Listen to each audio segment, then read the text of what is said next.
नमस्कार साथियों, मैं AK प्रजापति आप सभी का स्वागत करता हूं हमारे YouTube चैनल स्टडी कर पर। फ्रेंड्स, आप लोग देख रहे हैं आरआरबी ग्रुप डी में साइंस का सॉल्यूशन है ना, जो हुआ था 18 अगस्त 2022 की सेकंड शिफ्ट में। इससे पहले के भी हमने जो है 4 सेट्स का सॉल्यूशन अपलोड किया हुआ है, आप प्लेलिस्ट में जाके उसको भी देख सकते हैं। यह आपके रेलवे के सभी एग्जामों के लिए बहुत ही हेल्पफुल होने वाला है। इसके अलावा SSC, RPF, SI कांस्टेबल है ना, बाकी जितनी जगह पे भी ये साइंस के क्वेश्चन या रीजनिंग क्वेश्चन या मैथ के क्वेश्चन पूछ जाते हैं, उन सभी के लिए बहुत ही हेल्पफुल होगा। अगर आपको हमारी वीडियो अच्छी लगे तो लाइक करें, शेयर करें और सब्सक्राइब करें हमारे चैनल को इस तरह की वीडियो के लिए। चलिए शुरू करते हैं आज के सॉल्यूशंस। दो तार हैं A और B, एक ही पदार्थ से निर्मित है। एक ही पदार्थ से निर्मित है तो उनकी प्रतिरोधकता है ना A और B की बराबर हो जाएगी। ठीक है, उनकी लंबाइयां समान हैं तो दोनों की लंबाइयां बराबर हो गई, किंतु अनुप्रस्थ काट के क्षेत्रफल भिन्न भिन्न है। ठीक है, तो A का A हो जाएगा और एरिया B का हमने B ले लिया। ठीक है, यदि तार A का प्रतिरोध तार B के प्रतिरोध के 9 गुने के बराबर है। 9 गुने के बराबर है तार B का प्रतिरोध, तो तार A की त्रिज्या और तार B की त्रिज्या का अनुपात कितना होगा, है ना। आर ए की त्रिज्या और आर बी की त्रिज्या का हमें अनुपात निकालना है। ठीक है, हमारे पास फॉर्मूला क्या होता है, रेजिस्टेंस बराबर क्या होता है, रो एल अपॉन ए। ठीक है, और यहां से हम रेजिस्टिविटी निकाल लें, क्या हो जाएगा, आर ए अपॉन एल।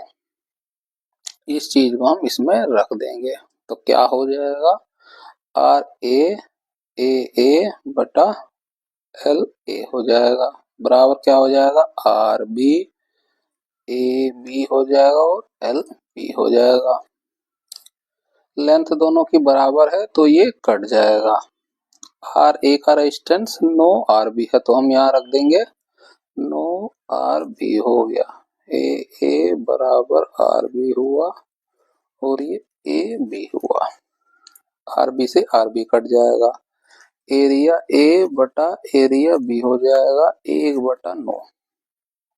निकालना है हमें रेडियस, तो एरिया के लिए फॉर्मूला क्या होता है, इधर लिख लेते हैं पाई आर स्क्वायर, ए के लिए हो जाएगा और ये पाई आर स्क्वायर बी के लिए हो जाएगा, बराबर 1/9 हो जाएगा। पाई से पाई कट जाएगा, है ना, स्क्वायर है तो हम इसे हटा देंगे, क्या हो जाएगा, आर ए बटा आर बी 1/9। इसको सोल्व करेंगे तो 1/3 हो जाएगा, तो आर ए आर बी का रेशो कितना मिला, 1/3 का। ऑप्शन जो है एक का हमारा 1/3 करेक्ट हो जाएगा। नेक्स्ट क्वेश्चन, मानव उत्सर्जन तंत्र का चित्र नीचे दिखाया गया है, उस विकल्प का चयन कीजिए जो इसके ए और बी द्वारा नामांकित भागों के कार्य को निरूपित करे। ये ए हो गया, ये बी हो गया, है ना, ये उत्सर्जन तंत्र हो गया। इसका क्या नाम है, ये है किडनी। ठीक है, किडनी क्या करती है इसको पहले हम समझ लेते हैं। किडनी देखिए, इसका जो पहला काम होता है वो होता है फिल्ट्रेशन का। फिल्ट्रेशन में क्या क्या फिल्टर कर देता है, ये ग्लूकोज फिल्टर कर देता है ना, जो छोटे कण होते हैं वो सारे फिल्टर हो जाते हैं। ग्लूकोज हो जाता है, जल हो जाता है, लवण हो जाता है, अमीनो अम्ल हो जाता है और यूरिया भी फिल्टर हो जाता है। अब ये सारी चीजें फिल्टर हो गई, ये सारी चीज तो वेस्ट नहीं है, कुछ काम की भी तो उन्हें एब्जॉर्ब भी करना है। तो दूसरा काम होता है सेलेक्टिव रीअब्जॉर्वेशन। रीअब्जॉर्वेशन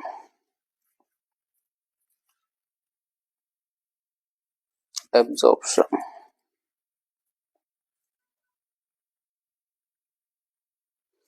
तो रीअब्जॉर्प्शन किसका होगा, जो काम की चीजें हैं, ग्लूकोज हो गया, जल हो गया, लवण हो गया, अमीनो अम्ल हो गया, ये छोड़ देता है। और इसके अलावा और भी बहुत सारी चीजें होती है ना। तो तीसरा क्या हो जाएगा, फिर राउंड में एलिमिनेशन होगा।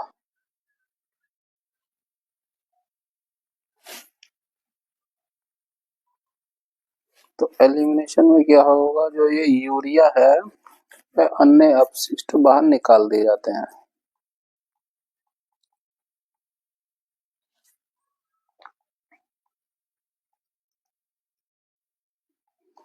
बाहर निकाल दिए जाते हैं, है ना, मूत्र का निर्माण करके। तो ठीक है, तो किडनी क्या करती है, यहाँ पे दिया हुआ देखिए मूत्र का निर्माण, तो किडनी ए करेगी मूत्र का निर्माण, ठीक है। और ये जो नली जाती है ये ब्लेडर तक जा रही है ना, इस नली को क्या कहते हैं, इसको कहते हैं मूत्र वाहिनी, यूरेटर, है ना। मूत्रवाहिनी क्या है, जो किडनी से मूत्र का निर्माण हुआ है वो उसको लेकर जाती है मूत्राशय तक, है ना, मूत्राशय, इसे ब्लेडर बोलते हैं। और ये क्या होता है, मूत्र मार्ग, यूरेथ्रा, ठीक है। अब देखिए किडनी जो है मूत्र का निर्माण करेगी और मूत्र का जो निर्माण होता है कंटिन्यू होता है ना। तो ये तो है नहीं कि हर वक्त आप जो है मूत्र का त्याग करते रहेंगे, तो प्रकृति ने जो है बना रखा है एक ब्लेडर, है ना, उसका स्टोर होता रहता है वो मूत्र। और जब ये भरने लग जाता है तो हमें मूत्र त्याग की इच्छा होती है, फिर हम मूत्र त्याग कर देते हैं और ये ब्लेडर खाली हो जाता है ना। तो यहाँ से यहाँ तक किडनी से बने मूत्र को ब्लेडर तक लाने का काम कौन करता है, मूत्र वाहिनियां करती हैं। तो ए का काम क्या हो गया, मूत्र का निर्माण, और बी का काम क्या, मूत्र को संग्रहण के लिए ले जाना, है ना। यहाँ बन गया और संग्रहण कहाँ, यहाँ पे होगा, तो उसे ले जाने का काम यहाँ तक कौन करेगा, मूत्र वाहिनी करेगी। तो आंसर क्या हो जाएगा, ऑप्शन 3 का जो है ए हो जाए, ऑप्शन 3 का ए मूत्र निर्माण और बी मूत्र को संग्रहण के लिए ले जाना हो जाएगा। नेक्स्ट क्वेश्चन, निम्न में से कौन सा सर्वाधिक विद्युत धनात्मक तत्व है ना। विद्युत धनात्मक का मतलब क्या हो गया, किसी तत्व के इलेक्ट्रॉन खोकर, है ना, यहाँ जैसे लिख देता है इलेक्ट्रॉन खोकर धनात्मक आयन बनाने की प्रवृत्ति है,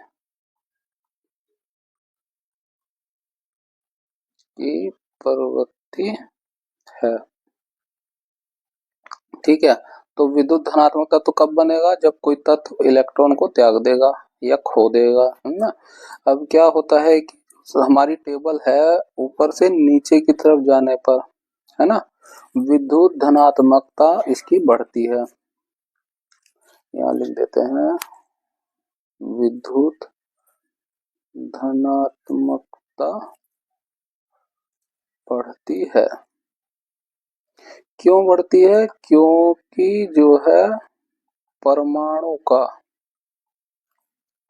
आकार बढ़ता है, आकार का मतलब हो गया इसका रेडियस बढ़ता है, रेडियस बढ़ता है तो क्या होता है, जो नाभिक होता है वो नाभिक से दूर हो जाता है इलेक्ट्रॉन, है ना, दूर हो जाएगा तो खोना आसान हो जाएगा।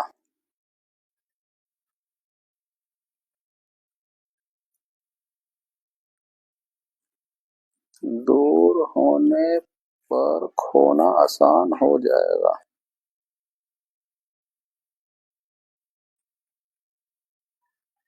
ठीक है। तो ऊपर से नीचे जाने पर उसकी विद्युत धनात्मकता बढ़ती है, और जब दाएं से बाएं जाते हैं तो वो घटती है, घटती है विद्युत धनात्मकता। क्यों, क्योंकि जो है रेडियस घटता है, रेडियस जो है घटता है दाएं से बाएं की तरफ जाने पर। तो जितना बाएं जाएगा तो वो नाभिक के उतना ही करीब होता जाएगा, और जितना ही करीब होगा इलेक्ट्रॉन उसे खोना मुश्किल हो जाएगा, पास होने पर खोना मुश्किल हो जाएगा,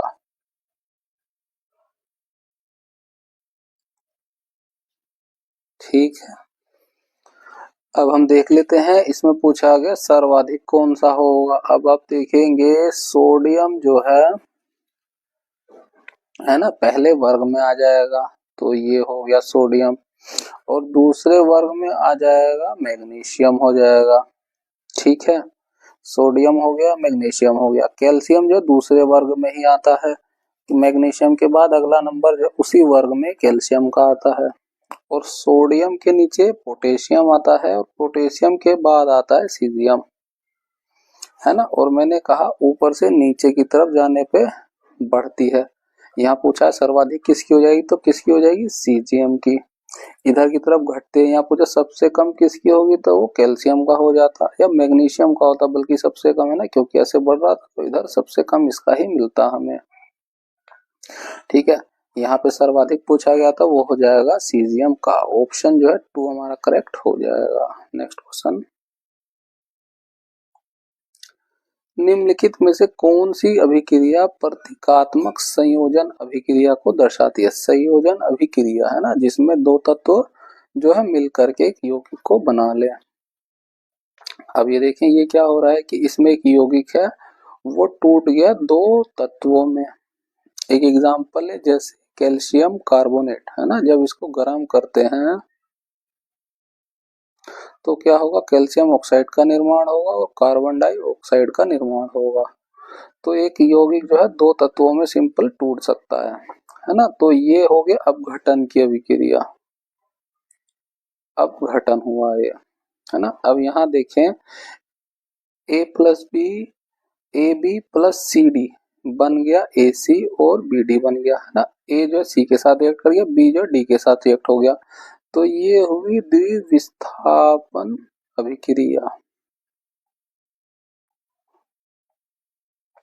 ठीक है, यहाँ पे देखिए कि पी क्यू जो है आर के साथ रिएक्ट किया और पी आर बनाया और क्यू बना दिया, है ना। ये आर ज्यादा रिएक्टिव हो, इसने कम रिएक्टिव क्यू को रिप्लेस कर दिया। तो इस तरह की किस्में होती है, ये एकल अभिक्रिया हो जाएगी ना, एकल विस्थापन अभिक्रिया। और ये देखिए दो जो तत्व है दोनों जुड़ करके एक नया यौगिक बना लिया ना, तो ये हो जाएगी संयोजन की अभिक्रिया, संयोजन अभिक्रिया। जैसे हाइड्रोजन हो गया और जल हो गया, ये जब रिएक्ट करते हैं तो क्या बनता है, H2O। इसको बैलेंस कर देते हैं तो 2 यहाँ पे हो जाएगा और 2 यहाँ पे हो जाएगा, ये हो जाएगी संयोजन अभिक्रिया। पूछा गया था संयोजन में कौन सी दर्शाता है, ऑप्शन 4 हमारा करेक्ट हो जाएगा। ए और बी दो तत्व मिल करके एक नया ही यौगिक बना लेते हैं वो। नेक्स्ट क्वेश्चन, कई प्रतिरोधों को समांतर क्रम में संयोजित करने को इनमें से किसके समतुल्य माना जा सकता है ना। कई प्रतिरोध को समांतर क्रम में संयोजित किया जाएगा। अब देखें हम एक एग्जांपल लेते हैं कि मान लीजिए एक रेजिस्टेंस है 2 और दूसरा रेजिस्टेंस भी है 2। जब इन्हें हम समांतर क्रम में जोड़ते हैं तो उसके लिए फॉर्मूला क्या होता है, इक्विवेलेंट रेजिस्टेंस निकाल लेगा 1/R1 प्लस 1/R2। तो 1/2 प्लस 1/2 हुआ, कितना हो जाएगा, भाग करेंगे या इसको ऐसे ही ले लेते हैं, ये 2 हुआ और ऊपर 1 और 1, ये हो गया 2/2, 1 हो गया ये। अब ये 1/R इक्विवेलेंट है, इसको उल्टा कर दें, रेजिस्टेंस हमें 1 मिला, इक्विवेलेंट रेजिस्टेंस हमें मिला, जबकि रेजिस्टेंस दो थे ना, 2 तो 4 होना चाहिए था जो संयोजन में होता है, लेकिन श्रेणी क्रम में होता है, लेकिन पैरेलल में क्या हुआ, ये कम हो गया, ये आधा ही हो गया। ठीक है, तो जो है प्रतिरोध जो है समांतर क्रम में घटता है, इस बात को समझिए आप। तो अब क्या कह रहे हैं, चालक के अनुप्रस्थ काट के क्षेत्रफल में वृद्धि करना, है ना।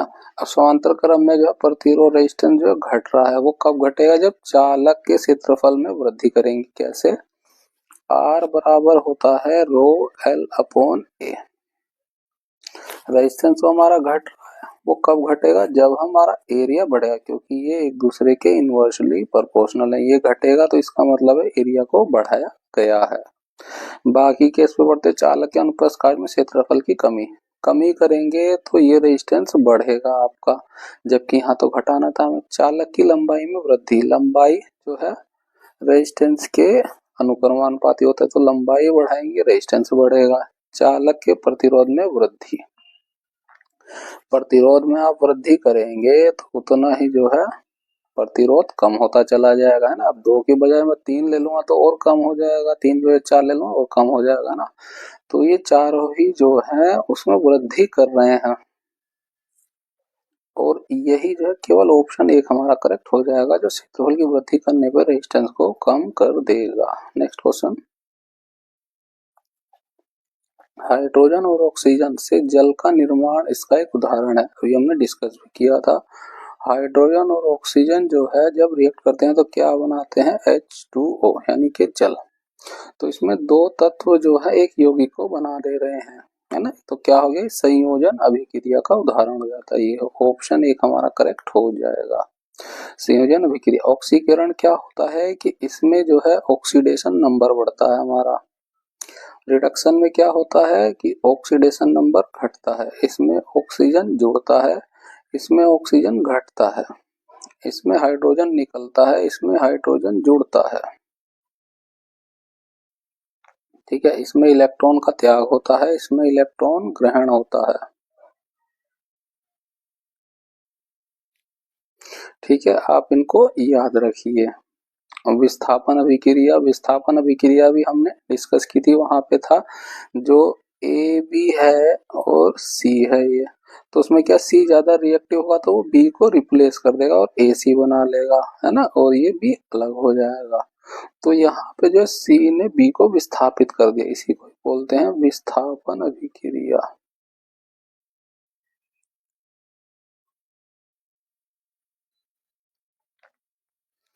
अपघटन अभिक्रिया, अपघटन अभिक्रिया भी हमने डिस्कस की थी, फिर से करते हैं। उसमें क्या होता है कि एक कंपाउंड होगा जैसे कैल्शियम कार्बोनेट, जब हम इसे गर्म करेंगे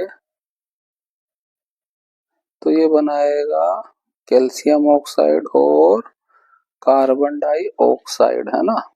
तो इसमें जो है यौगिक दो उसमें तत्वों में टूट जा रहा है, ठीक है, अपघटन हो जा रहा है, तो ये एक अपघटन की अभिक्रिया हो जाएगी। संयोजन का पूछा गया था तो ऑप्शन एक हमारा करेक्ट हो जाएगा। नेक्स्ट क्वेश्चन, 6 फेर वाली एक धारावाही वृत्ताकार कुंडली के कारण चुंबक उत्पन्न चुंबकीय क्षेत्र समान धारा प्रवाह करने वाले एकल वृत्ताकार पाश के कारण उत्पन्न चुंबकीय क्षेत्र के डैश के बराबर होगा। अब देखिए, चुंबकीय क्षेत्र है ना, इसको हम बी से रिप्रेजेंट करते हैं, ये डायरेक्टली प्रोपोर्शनल होता है नंबर ऑफ कोइल्स के। तो कोइल्स की संख्या को बढ़ाएंगे तो ये भी बढ़ जाएगा, है ना। तो यहाँ पे 6 फेरे कर दिए गए हैं तो चुंबकीय क्षेत्र भी क्या हो जाएगा, 6 गुना ही हो जाएगा, ठीक है। तो यहाँ पे ऑप्शन के आंसर क्या हो जाएगा, ऑप्शन 3 का 6 गुना हो जाएगा। चुंबकीय क्षेत्र और किस पर निर्भर करता है, ये करता है करंट पर, है ना। करंट बढ़ाएंगे तब भी चुंबकीय क्षेत्र बढ़ेगा, हालांकि यहाँ पे समान धारा ही प्रवाहित की जा रही थी। चुंबकीय क्षेत्र और किस पर निर्भर करेगा, ये रेडियस के इनवर्सली प्रोपोर्शनल होता है ना। रेडियस को जितना आप कम करेंगे चुंबकीय क्षेत्र आपका उतना ही बढ़ेगा। यहाँ पे खाली जो है 6 फेरों फेरे को बढ़ाया गया तो चुंबकीय क्षेत्र हमारा बढ़ गया उतना ही 6 गुना, इसको आप याद रखें। नेक्स्ट क्वेश्चन, लैंगिक जनन करने वाले एक जीव में गुणसूत्रों की संख्या दे रखी है 18, इसमें जो है अलैंगिक गुणसूत्रों की संख्या कितनी होगी, है ना। जो लैंगिक होते हैं, लैंगिक जनन में गुणसूत्रों जो होते हैं उसमें दो पार्ट होते हैं, एक होता है अलैंगिक गुणसूत्र, है ना, अलैंगिक गुणसूत्र, और दूसरा होता है लिंग गुणसूत्र। ये हमेशा दो ही होता है ना। टोटल है 18, 18 में से दो तो लिंग गुणसूत्र हो गए, बाकी कितने बचे, 16, तो 16 हो जाएंगे अलैंगिक गुणसूत्र। ऑप्शन 3 का 16 हमारा करेक्ट हो जाएगा। मनुष्य में कितने होते हैं गुणसूत्र, 46 होते हैं, तो 46 में से जो दो जो है लिंग गुणसूत्र हैं, बाकी के जो 44 हैं वो अलैंगिक गुणसूत्र हैं। क्यों, मनुष्य भी एक लैंगिक जनन वाला है। नेक्स्ट क्वेश्चन, अजैव निम्नीकरणीय प्लास्टिकों से संबंधित निम्नलिखित में से 3 कथन जंतु, पादप और हमारे आसपास के वातावरण पर उनके प्रभाव को दर्शाते हैं। असंगत कथन को चुनिए। अजैव निम्नीकरण क्या होता है कि जब कोई पदार्थ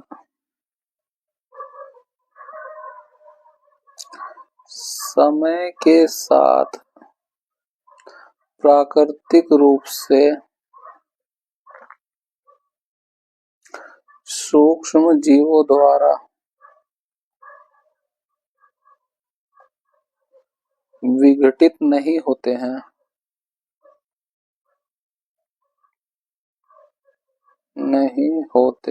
उन्हें जो है अजैव निम्नीकरण कहा जाता है। क्या क्या होता है, जैसे कि प्लास्टिक हो गया, है ना, और क्या हो गया, कांच हो जाएगा, है ना, और क्या हो जाएगा, धातु हो गई, इनका अपघटन तो होने वाला नहीं है। तो ये होते हैं हमारे अजैव निम्नीकरणीय। अब इसमें प्लास्टिक का पूछा गया, वातावरण पर प्रभाव को दर्शाते हैं, ये मृदा की उर्वरता शक्ति को कम करते हैं। ये बात तो बिल्कुल सही हो गई। ठीक है, असंगत कथन हमें चुनना है। भाई जो चीज घटित ही नहीं होगी तो वो जमीन पर पड़ी रहे, धरती पर पड़ी रहेगी, उसकी मृदा शक्ति को खराब करती रहेगी, है ना। जानवर द्वारा खाए जाने पर घातक साबित होगा, बिल्कुल, ये जब बॉडी में जाएगा डाइजेस्ट ही नहीं होगा तो घातक साबित तो होगा ही। ये नालियों को जाम करेगा, क्यों, ये बायोडिग्रेडेबल तो है नहीं कि जो समय के साथ जो खत्म हो जाएंगे, ऐसा भी नहीं होगा। ऑप्शन 4 हो जाएगा। प्लास्टिक के थैले टिकाऊ होते हैं, टिकाऊ हो तो प्लास्टिक चीजें लंबे समय तक चलती हैं, तो अपघटित तो होनी नहीं है, तो ये टिकाऊ हो जाएंगे और उन्हें प्रभावित करेंगे। नेक्स्ट क्वेश्चन, प्रतिरोधकता ये दी गई है वाले एक धात्विक तार को 4 बराबर भागों में काटा जाता है, प्रत्येक भाग की प्रतिरोधकता क्या होगी। जो प्रतिरोधकता होती है वो पदार्थ का गुण होता है, पदार्थ का आंतरिक गुण होता गुण होता है ना। ये तापमान पर थोड़ा बहुत निर्भर करता है, और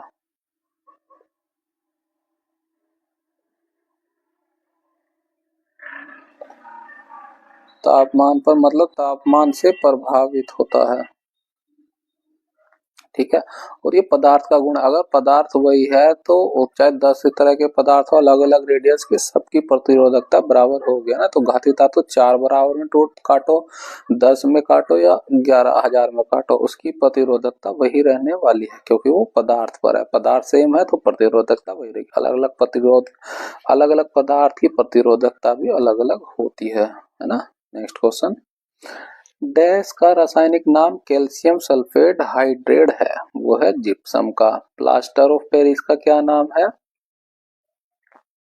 कैल्शियम सल्फेट हेमी हाइड्रेट। ठीक है, ये होता है प्लास्टर ऑफ पेरिस का। इसका मैं फॉर्मूला लिख दूं, CaSO4 हाफ H2O होता है। जिप्सम का फॉर्मूला क्या होता है, CaSO4 2H2O होता है ना। जब इसको गर्म किया जाता है, गर्म करने पर क्या होगा, कितने टेम्परेचर पर, 120 डिग्री से 180 डिग्री टेम्परेचर पर जब गर्म करेंगे तो ये पानी के मॉलिक्यूल्स को खो देगा और क्या बनेगा, POP, प्लास्टर ऑफ पेरिस।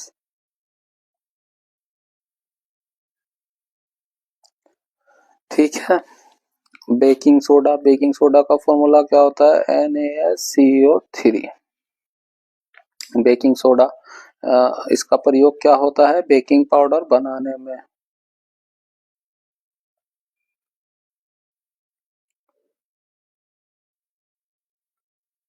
है ना। जब बेकिंग सोडा में टार्टिक अम्ल मिलाया जाता है तो वो बेकिंग पाउडर का निर्माण होता है, और जब बेकिंग पाउडर जल से रिएक्ट करता है तो CO2 गैस को छोड़ता है।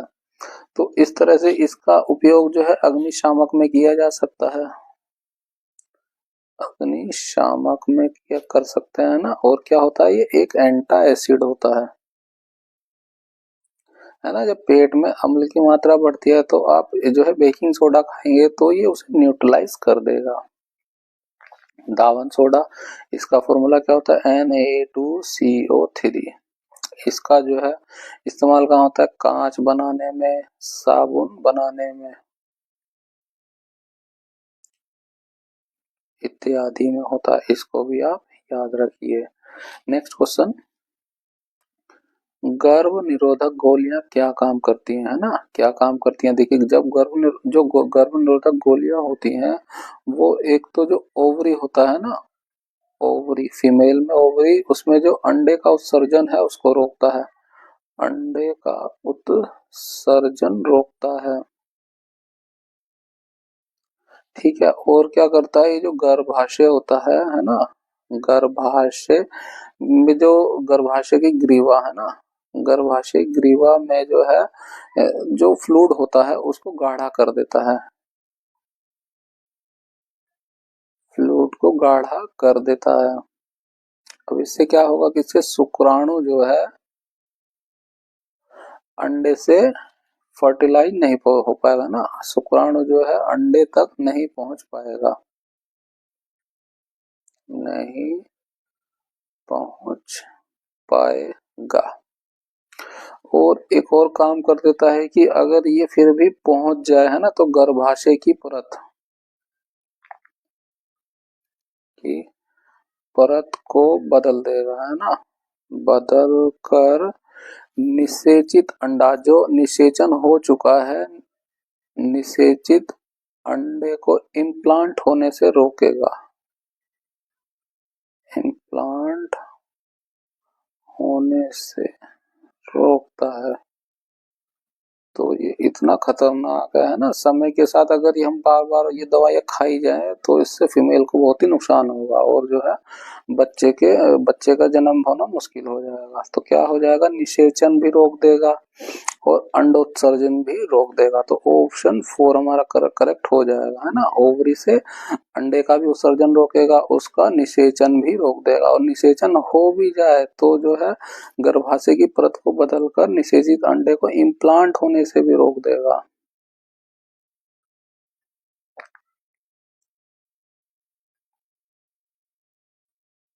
रोकता है।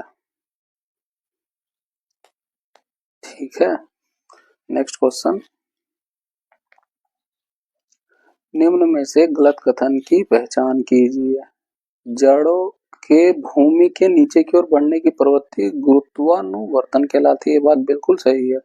सूरज का प्रकाशानुवर्ती पौधा है, बिल्कुल प्रकाश की ओर बढ़ता है ना, जो प्रकाश की ओर बढ़ते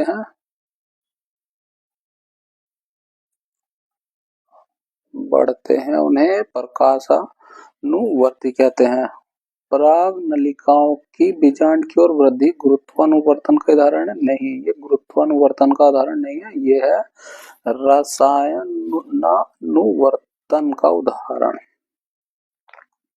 है ना। उसमें क्या होता है कि स्टिग्मा होता है,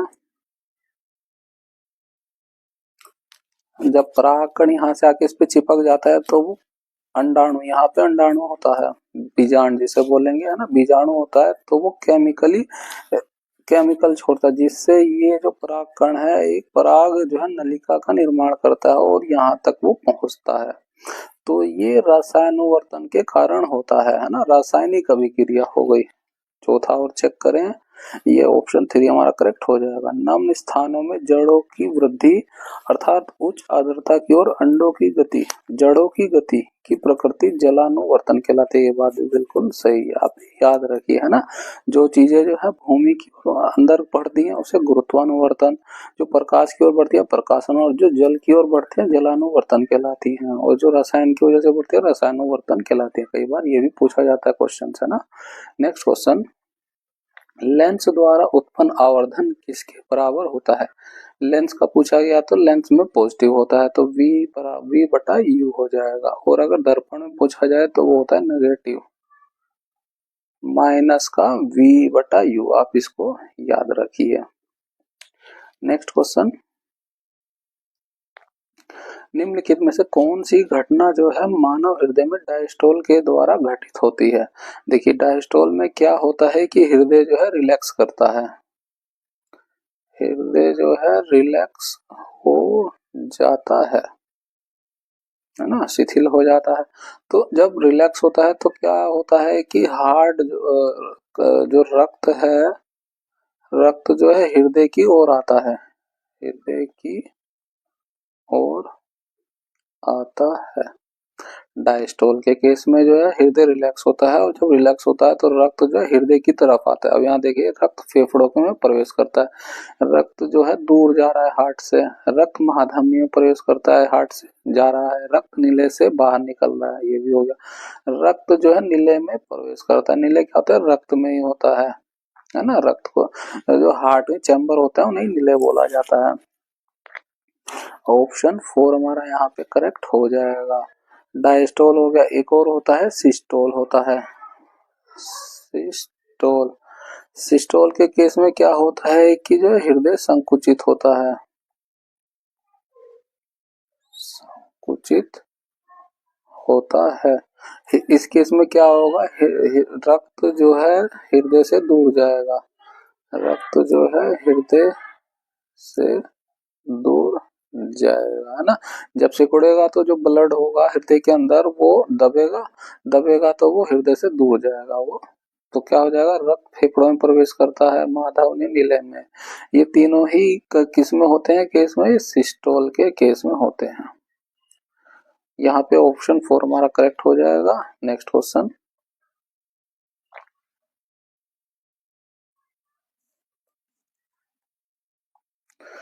एक गोलीय दर्पण एक सीधा और छोटा प्रतिबिंब निर्मित करता है। गोलीय दर्पण के बारे में सही कथनों की पहचान कीजिए, है ना।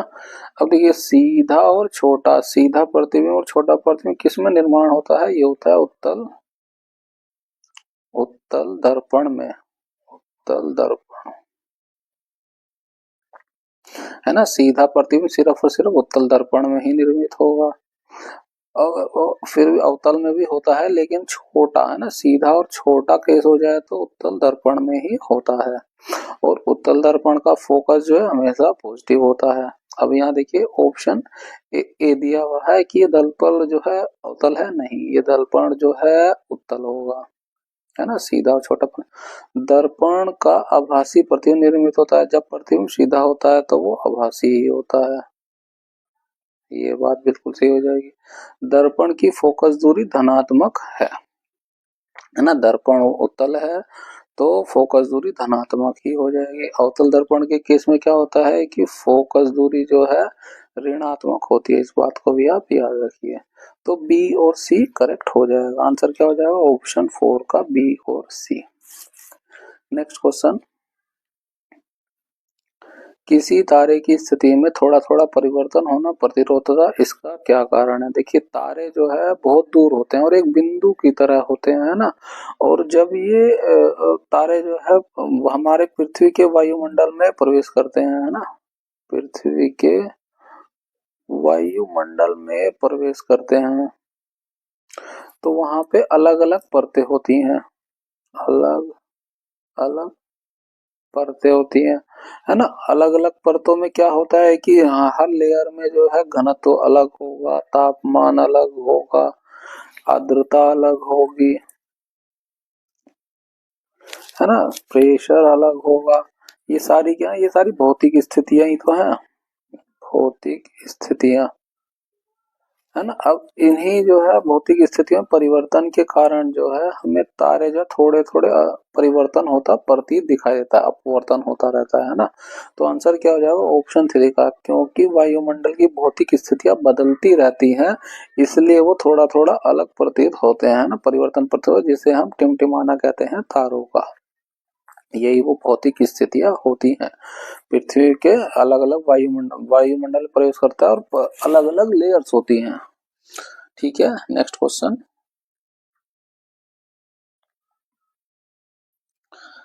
निम्न में से किस समूह में सभी यौगिक समान सजातीय श्रेणी के होते हैं। सजातीय श्रेणी, इसके लिए फॉर्मूला क्या होता है, वो होता है CnH2n+2 होता है, आप इसको याद रखिए ना, समजातीय श्रेणी के लिए। अब देखिए अगर जो है कार्बन 1 होगा तो ये 1 और 2 और 4 हो जाएगा, यानी CH4 होगा। बस हमें यही चेक करना है ना, कार्बन अगर 4 है तो 4 में किस में गुणा, 4 दूनी 8 और 10 हो जाएगा, तो यहाँ पे 10 नहीं हुआ। इसमें देखें 3 हो गया, इसमें रखेंगे 3 हो गया, 3 दूनी 6 हो जाएगा, 2 8 हो जाएगा, तो ये 8 हो रहा है। 4 को रखेंगे ऐसे ही तो हाइड्रोजन हमें 10 मिलेगा, 4 दूनी 8 प्लस 2 10, ऐसे ही लिखें 5 दूनी 10 और 2 12, तो वो इसमें हमें मिल रहा है। बाकी में चेक करें, देखिए 2 4, 2 दूनी 4 और 2 6 हो रहा है। यहाँ पे देखें 2 दूनी 4 ही हो रहा है, प्लस का 2 6 नहीं हो रहा है, ये भी कट जाएगा। यहाँ देखें 6 दूनी 12 और 2 14 होना चाहिए था, तो ये कम हो गया, तो ये हमारा पूरे का पूरा कैंसिल हो जाएगा। केवल एक ही हमें श्रेणी मिली इसमें, ये वाली ऑप्शन तो हमारा करेक्ट हो जाएगा। नेक्स्ट क्वेश्चन,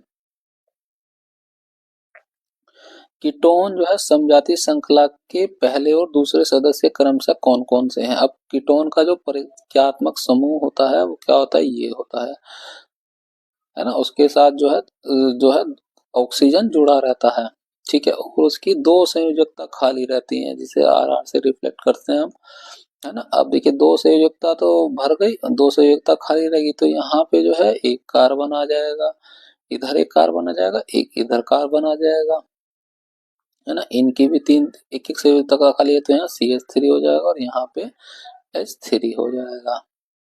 अब देखिए तो 3 कार्बन हो गए इस तरह से, 1 2 3, और 3 कार्बन को क्या बोला जाता है, प्रोपेन। अब प्रोपेन तो पहला सदस्य ही इसका प्रोपेन होगा, मैथेन और जो है एथेन ये नहीं हो सकते हैं, तो क्या हो जाएगा, ऑप्शन 1 का प्रोपेन और ब्यूटेन हो जाएगा। प्रोपेन का हम लिख के दिखा देते हैं, ये प्रोपेन का तो हो ही गया, और ब्यूटेन का कैसे हो जाएगा, ऑक्सीजन तो जुड़ा ही रहेगा इसके साथ, यहाँ पे H2 हो जाएगा और ये CH3 हो जाएगा, यहाँ पे CH3 हो जाएगा। इस तरह से प्रोपेन का हो जाएगा। नेक्स्ट क्वेश्चन, ब्यूटेन का, सॉरी वो ब्यूटेन का था। मेंडलीफ की आवर्त नियम के अनुसार इनमें से कौन सा सत्य है ना। तत्वों के गुणधर्म उनके परमाणु द्रव्यमान के आवर्ती फलन है, बिल्कुल मेंडलीफ ने यही किया था, ऑप्शन 1 हमारा यहाँ से करेक्ट हो जाएगा। निम्नलिखित में से कौन सा सतत विकास के लिए आवश्यक 5R का हिस्सा नहीं है ना, 5R का हिस्सा नहीं है। 5R कौन कौन से हैं, रीयूज, ठीक है, रीयूज का मतलब क्या है, पुनः उपयोग, उपयोग, और दूसरा क्या है, रिफ्यूज, है ना, यानी कि मना करना, और क्या हो जाएगा, रिड्यूस, मतलब कम करना है किसी चीज का उपयोग, और क्या हो जाएगा, रीपर्पोज, मतलब पुनः प्रयोजन, और क्या हो जाएगा, रिसाइकल, रिसाइकल मीन्स रिसाइकल, ये रिसाइकल। तो कंटिन्यू विकास के लिए 5R क्या है, रीयूज करें, रिफ्यूज करें, रिड्यूस करें, रिपर्पोज करें और रिसाइकल करें। रीजनरेशन नहीं होगा, पुनर्जनन, हमारा ये पुनः प्रयोजन हो जाएगा, रिसाइकल हो जाएगा, मना करना हो जाएगा। ऑप्शन 2 हिस्सा नहीं है, वो है 2, पुनर्जनन। नेक्स्ट क्वेश्चन, एक प्रकाशीय उपकरण Y की फोकस दूरी धनात्मक है, फोकस दूरी धनात्मक है, इसका मतलब है या तो वो उत्तल दर्पण है या फिर वो उत्तल लेंस है,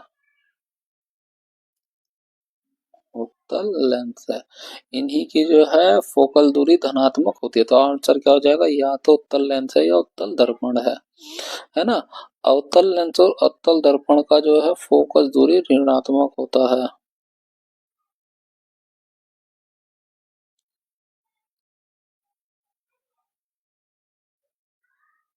इसको आप याद रखिए।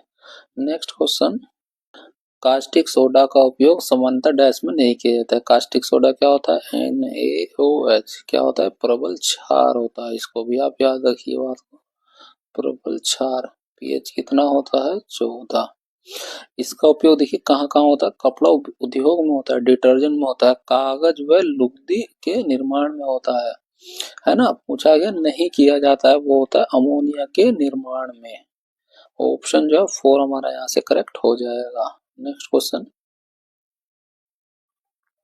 जब किसी चुंबक को किसी कुंडली के पास ले जाया जाता है तो यह कुंडली में एक प्रेरित धारा उत्पन्न करता है, ठीक है, प्रेरित धारा के परिमाण को बढ़ाने, है ना, परिमाण को बढ़ाना है के लिए इसमें किस विधि का उपयोग किया जाता है। देखिए इसके लिए फैराडे का लॉ ऑफ इंडक्शन का नियम है ना, जो होता है डिपेंड करता है नंबर ऑफ कॉइल्स पर, है ना, और जो है rate of change of flux पे, फ्लक्स परिवर्तन की दर पर,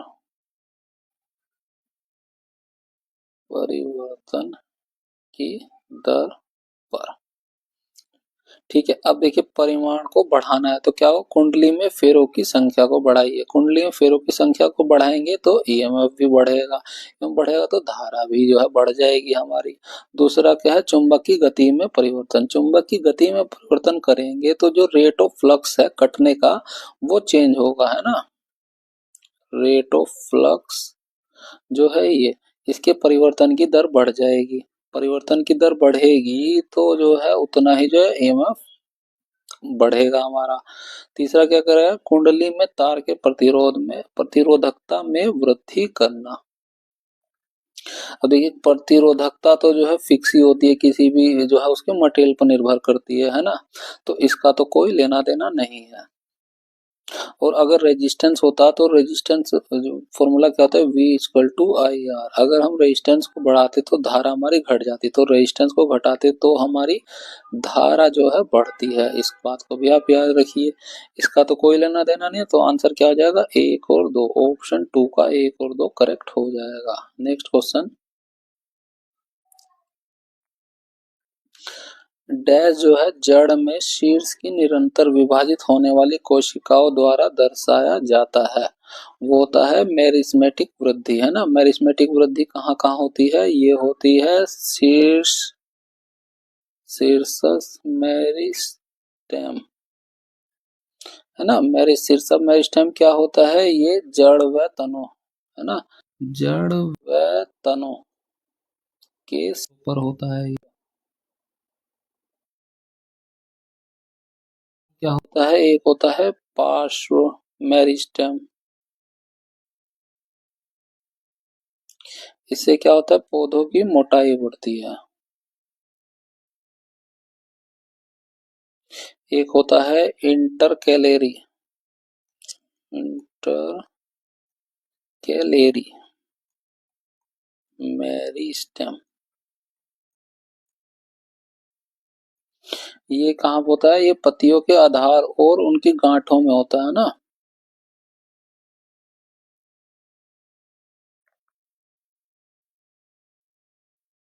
आधार और